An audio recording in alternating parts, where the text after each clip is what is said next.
Welcome to LAPUx Lessons. This podcast is a growing collection of conversations with thought leaders in the online professional development space. Here at LAPU, our award-winning team strives to create world-class online learning experiences that put humanity back into learning. Join us on our journey to innovate in the online classroom and show the world what learning feels like. This is Dr. George Hanshaw. I'm here with Dr. Kimberly Smarr, who is one of our famed psychology faculty, who we just did a webinar together on psychological safety in the online classroom, where she was one of our featured speakers. And she brought up an amazing point about empowering students, student empowerment, specifically within the online classroom that we work in here. So I want to welcome Dr. Kimberly Smarr and hand it off to her so she can explain a little bit more and give a brief introduction of herself. Dr. George, I appreciate you so much. Let's back up. The psychological safety webinar you put together was phenomenal. And I appreciate you wanting to carry that to the next level as far as expounding on student empowerment. I have been in ministry where I empower through God's word, empower the audience or the members of the church.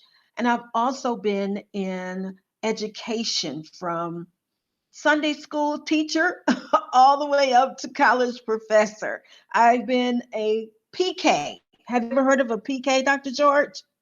Yeah, if I'm correct, that's a preacher's kid? There you go. All right, we got it. Yeah. So you were a PK. Tell us about that. Yes. So being reared in a Christian home, Pentecostal Christian home, where my grandfather was a pastor, my mom was a missionary, my dad's a pastor, my brother's a pastor, and my sisters are all married to pastors. That's a whole, when the family reunion happens, that's a revival. Yes. So being in ministry and then carrying that through to college education has really been an enrichment for me, a passion for me. I go into the prison system and I encourage and empower those who are incarcerated, and I let them know, look, through Jesus Christ, you can be changed. Your behavior can be changed. I am a survivor of domestic violence, so I go into the shelter to empower women that have been encountering all forms of abuse. So my whole life has been around empowering. I'm married to a pastor. Oh my goodness. So now I didn't know that about you. So you took something that could be a dark point in life and really flipped the script and made it empowering, where you actually bring it to others. Yes. That just Yes. speaks. That's why we're here talking Thank about you. empowerment. That just speaks. Yes, that's why empowering is just my second nature, I would say, to empower others. Wow. So let's dive in and see. This is going to be amazing. So I don't want to hold anything back from our audience. Let's dive into it. So All right, how do you great. really define empowering students? And more importantly, even, what does it look like when a student is empowered? Okay, that's starting right at the nugget. So I love that question, Dr. George. How do we define empowering students? We have to really think about it like this. The environment of college and education has transitioned. Formerly, it was brick and mortar. Now we're online. We have that flexibility. Whether it was because of COVID, the pandemic, or just the person's life, balancing parenting and relationships, their career and their education, whatever the reason is, the environment has now transitioned. And that means the professor takes on a new role or an enhanced role of leadership. So to define empowerment is when the leader equips the students to be confident, to be stronger. It's our goal. I really take this to heart, Dr. George, that as educational leaders and professors, our passion should be to lead students to the place of empowerment. So I know we keep saying that word, but really, what does it mean? It's making the person stronger.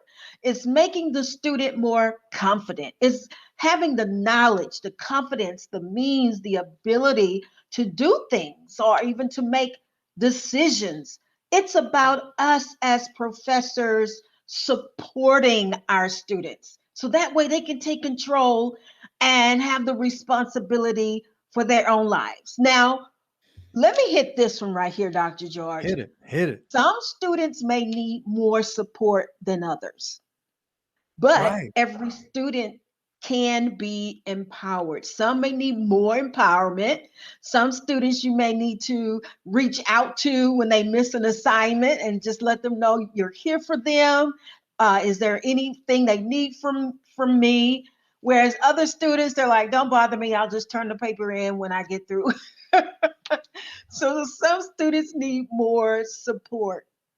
And the key to it is if students leave our online classrooms less curious than when they have started, we have not empowered them. Ooh, Dr. Kimberly, I love that. So let's can we say that again? Yes. Let me see if I can because I want to remember that one. If a student leaves our online course less curious than when Yes, they than when they began, have started. than when they have started, we have failed them. Yes. That speaks Yes. because there's a old military saying actually, no bad teams, just bad leaders. So we as a leader Ah, in the classroom have to take that really to heart. And how do you let me ask you a question here because you said some students need a little bit more help than others. How do you reconcile that? Because we're all human, right? We're all humans. yes. Wow, this Yes. person needs a lot of help. How do you keep that heart full of grace that you have towards everybody that needs help, no matter how much it is? That's a patience that the professor must develop. I love the fact that I am with LAPU, which is a Christian faith-based organization. So the way I keep that grace with students is number one, remember the grace God has for me. And to remember that everyone doesn't evolve at the same pace, you know? So some students, you can't be frustrated because they didn't grasp it as quick as John grasped it, you know? And I'm dealing with Barbara, it's the 6th week in the class, and she just doesn't provide good discussions. Having that grace is extending concern. Ah, extending concern. When that student Right. knows you care about them, they may not have it in them yet, but they may need to ride on your empowerment until it clicks to them, So they you can see know? it, huh? Yes, until they Yeah. see it. And there's an Olympic commercial. One of the taglines at the end that says, "You don't have to be great to start, but you have to start to be great." And that's Oh, yes. Now I like that one. right. That's what we're doing as leaders in the classroom is giving people the permission to start, to fail, Oh, and see the power in that. yes. And the thing you asked the question about what does student empowerment look like? It looks much different than what an instructor may presume. To Ooh, empower, it means that relationship between a student and instructor must be willing to disagree, oppose, and challenge the status quo of how things stand. Isn't that amazing that that's a I love part of that. empowerment? Yeah, empowerment is not about being nice. It's about being able to operate in that intellectual friction, huh? Yes. So I ask professors and those who are listening, how do you handle challenges from your students? You know, are you open to receive that feedback from your student? You know, how do you receive it? And then how do you make your student feel when they share those ideas? You know, it's okay not to know everything as professors. We Right. have to allow that student to live out their educational journey. We're just partners along the journey with them, but this is their journey, and we can't dictate how their journey will evolve. All we can do is just empower them until the point they can fly on their own. Fly, and that's the goal. That is the goal. Yes. We're just there to put the fuel in the tank or add the wings, whatever it may be, and because they have what it takes. They may not Yes, see it, they do. and I don't Yes, they know. do. I didn't always see it in me. Probably don't always see it today. It's not always highly visible. So there's always that somebody that comes in to shepherd, to mentor. That's simply amazing. So I think from that last response, I think I know the answer to this question that I wanted to ask you, but I wanted to just kind of to really hone in on it, the why behind it. So why is it Yes. important to empower students? You hit on a great word. It's the why. Why do we want to empower our students? Why do we want them to be a part of the decision-making process? Whoa. Most professors think is what I say, it's my syllabus, it's my textbook, it's my exam. But Right?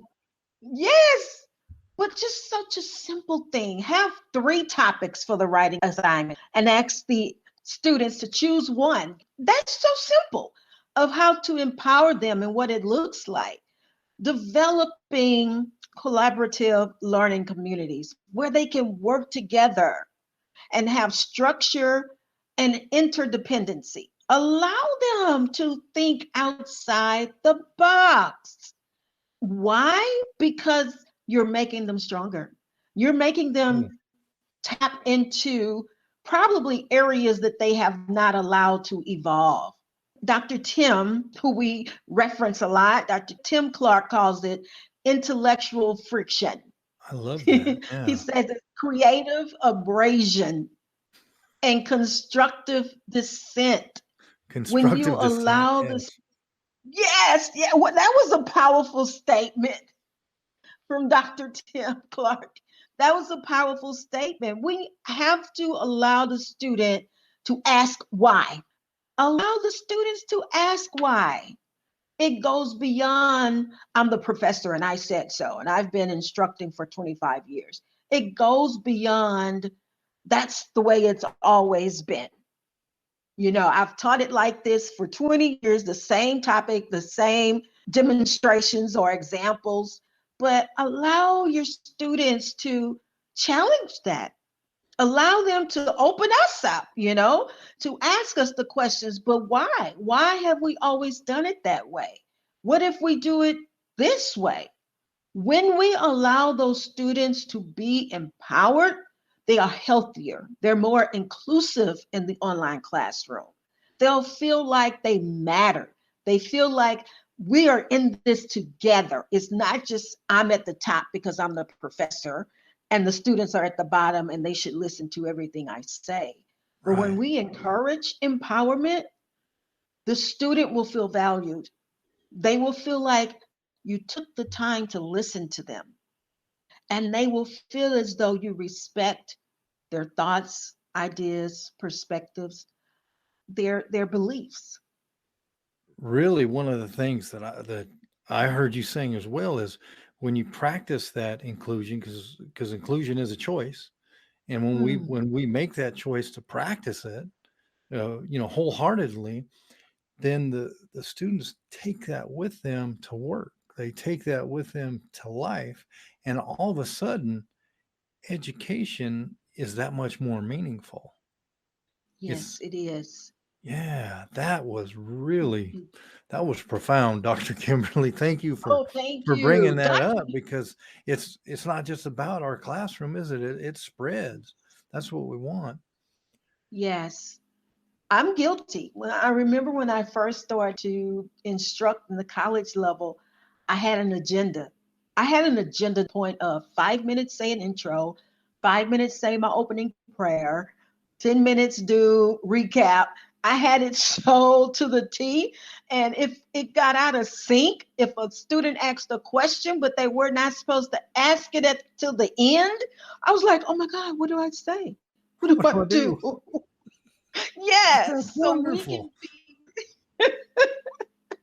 we can get really stuck on an agenda and not allow the conversation is a key word, not instruction all the time, but the Right. conversation to develop like its own little baby. I come in with my topic, I know what I want to hit on, the bullet points, but I allow the students to be a part of the conversation. That's empowerment. That's awesome. You know, Dr. Kimberly, I could probably talk to you all day. I just really enjoy the energy, the vibe, the everything. So I just thank you for bringing that to LAPU. Thank you for bringing it to this podcast, to all the students and all the people you touch in the world. So thank you for bringing that. So Thank you let's so end much. this. It's my pleasure and honor. So let's end this on with a speed round, if we could. So Yeah. in 30 seconds or less, just to have some fun, what is one technique that you would offer any instructor out there to empower a student? What's your favorite one? What's your favorite Oh technique? my God. Oh, it's so hard. Oh, I allow our students to put their say so into the picture. I'll give a discussion. They may reply. I respond back to them and I have them dig deeper. I would say that dig deeper, meaning at the end of my reply to their discussion, I'll ask them a question. So, what are your thoughts regarding Piaget and childhood development? I make them dig deeper and apply it to their life and every aspect of their life. You know, we have a tagline for this, and usually who's ever narrating says it, but you have so much great energy. I'll give you an option if you want to say it or not, but it's this is what learning feels like. Ooh. If you'd like to end us with the tagline, I'd be honored for Yes. you to do it. Oh, that's so great. This is Dr. Kimberly Smarr, and I am here with the awesome Dr. George. That's what I refer to him as. And this is what learning feels like. Thank you for listening to this episode of LAPUx Lessons. We hope you had fun learning something new today. If you did, please take a few seconds to review our podcast on Apple Podcasts or wherever you're listening. We value your feedback so highly because we are doing this for you. Come connect with us on social media so we can get to know you better. All of our channels are listed in the show description. Before you go, we want to invite you to visit x.lapu.edu to see the courses that our awesome team has created. Check back often as we are always developing new offerings. Or you can subscribe to this podcast where we will announce and feature new courses as they become available. That's it for this episode. Thank you so much for tuning in, and remember, this is what learning feels like.